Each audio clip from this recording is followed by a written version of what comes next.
ever feel like you're chasing a moving target, or like being good enough always feels like it's just out of reach? I get it. Growing up with a father who was an addict, losing a parent at a young age, and battling obsessive-compulsive disorder throughout my life has taught me much about shame, guilt, and always trying to be good enough.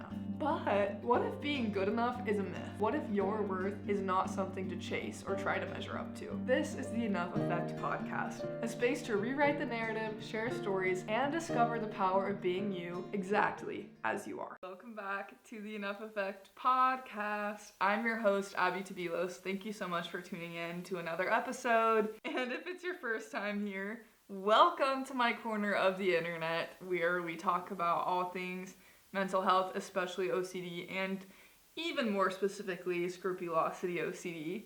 This is episode 15, and we're getting deep into the topic of Scrupulosity OCD today. And before we do so, I wanted to say a bit of a general statement here, which you probably know based off of the title of the podcast episode that you clicked play on. But I just wanted to point out that no matter which theme or subtype of obsessive-compulsive disorder you struggle with, it's based on fear. And to further illustrate my point, for example, with the one that pretty much everybody has heard of or knows about with contamination OCD, you are scared of getting sick, accidentally getting other people sick, being exposed to germs. That's a fear. With harm OCD, you're scared of hurting yourself or other people. With relationship OCD, you're doing things based on a fear that you're in the wrong relationship, or you're gonna accidentally be unfaithful, or maybe you're not really actually attracted to your partner. So what is the central fear of scrupulosity OCD? And I don't want to make too much of a general blanket statement because I know everybody has nuances and differences. However, I would argue that Scrupulosity OCD is generally centered around the fear of doing something wrong, whether that's accidentally offending God, or not being able to get into heaven or be with your family in the afterlife. It's generally centered around right versus wrong, which is also why Scrupulosity OCD doesn't always encompass religion. It also can encompass morality and just, doing the right thing. What I wanted to bring up in this episode is that considering that Scrupulosity OCD is based around the fear of doing the right thing, there's some pretty shocking implications for what that means for individuals with Scrupulosity OCD who choose to partake in or participate in organized religion. Because for the most part, for most, if not all, religious institutions that you go to, I understand some are more strict than others in their teachings, obedience is a part of it. And there are guidelines and rules, sometimes even commandments or promises to obey certain things that are involved in the religion. And whether or not there's consequences laid out for those rules or commandments, they exist. And I know that a lot of people that don't have Scrupulosity OCD also deal with this concept, but for those with OCD, it's a whole other level, right? It's a disordered. In my journey with Scrupulosity OCD, right, my church that I'm a part of specifically, the Church of Jesus Christ of Latter-day Saints, it has commandments and covenants you make with God, and there are consequences for disobeying the commandments, and people say at church, this good thing happened because I was obedient, or this bad thing happened because I was in the wrong place at the wrong time.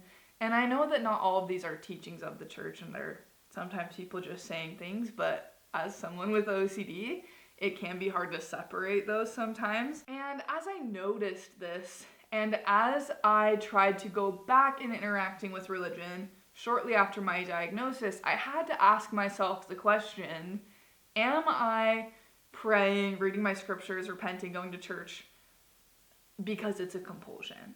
Because you have to avoid compulsions in order to get better from OCD, but when you're in a religion and your compulsions are also just things that you're supposed to be doing to show your faith in God, how do you tell if it's a compulsion? And I had heard people say, well, it's a compulsion if you're trying to prevent something bad from happening, or if you're doing it because you feel like you have to or you're scared to. And then all of a sudden I was like, I do everything because I feel like I have to, so everything's a compulsion. But now I feel like if I stop doing my compulsions, God's going to be disappointed in me because I'm disobeying his commandments and I'm not living the gospel, but I'm just trying to get better. And it's a whirlwind. As I continued on in this journey, I tried to set a boundary with myself that as I was like this toddler on shaky legs, trying to figure out how to be healthy with religion, I needed to avoid, wherever possible, participating in what I call fear-based obedience. And I know that it's maybe controversial to talk about obedience because to some it's very important, and to some they think things are more lenient, and there's no answer to how important obedience is or what the nuances God has for people with scrupulosity OCD. That has been a very difficult part of my recovery, is just knowing if God's okay with me stopping certain things because it's been a compulsion for me in the past. However, to drive this point home,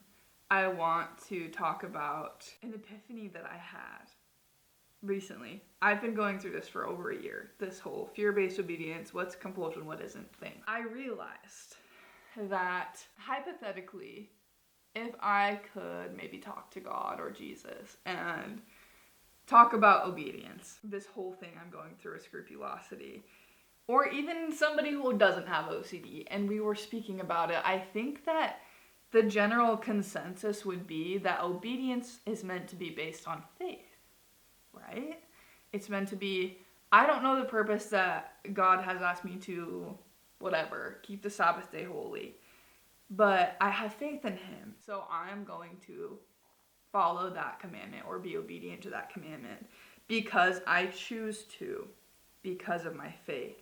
Not because I'm scared that if I don't keep the Sabbath day holy, then my family will be hurt, or I'll go to hell, or whatever insert consequence here that the OCD will tell you. What I'm trying to get at here is that all of us who have scrupulosity OCD and are trying to figure out how to be healthily religious, just to remember, and this is a reminder for myself as well, that healthy religion isn't based on fear. And we're some of us are going back to square one and rebuilding this whole religious thing. But if you're doing something because you're scared, it's probably just your OCD.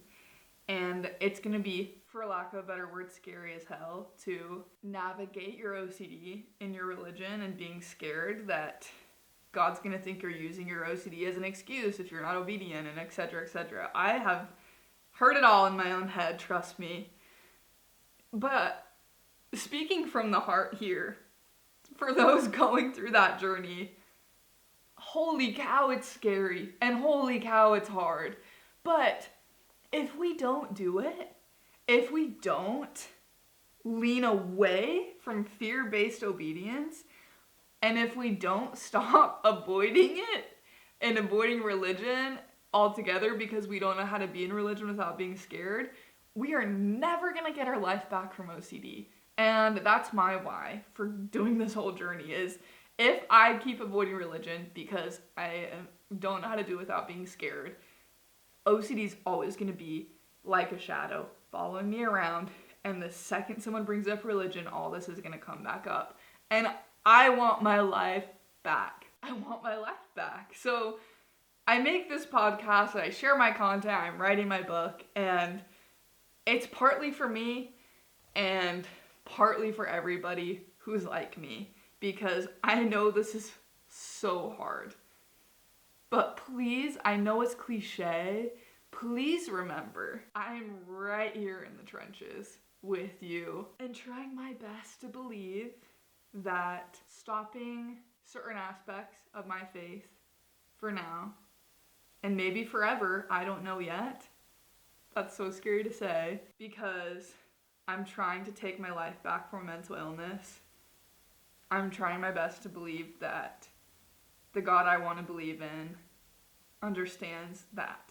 And I'm saying that, and I don't like how it makes me feel. But if I were talking to a friend, that's what I would tell them, and I would believe it for them. So thank you so much for tuning in and talking about fear-based obedience with me today, and I will see you on the next episode of The Enough Effect. Thank you for listening to the Enough Effect podcast. If you enjoyed listening, it would mean the world to me if you would subscribe to my channel, like this video, and comment your favorite thing from today's episode. Plus, don't forget to hit up my social media at abstabs, ABSTABBS on TikTok, Instagram, and Facebook for daily inspirational content to remind you that you can live a life built upon the resounding belief that being good enough was never an endeavor worth pursuing. Lastly, check out my show notes for any resources mentioned in this episode and my website, where you can find a list of all the ways I would love to work with you. See you next week, and don't forget that you are and always have been more than enough.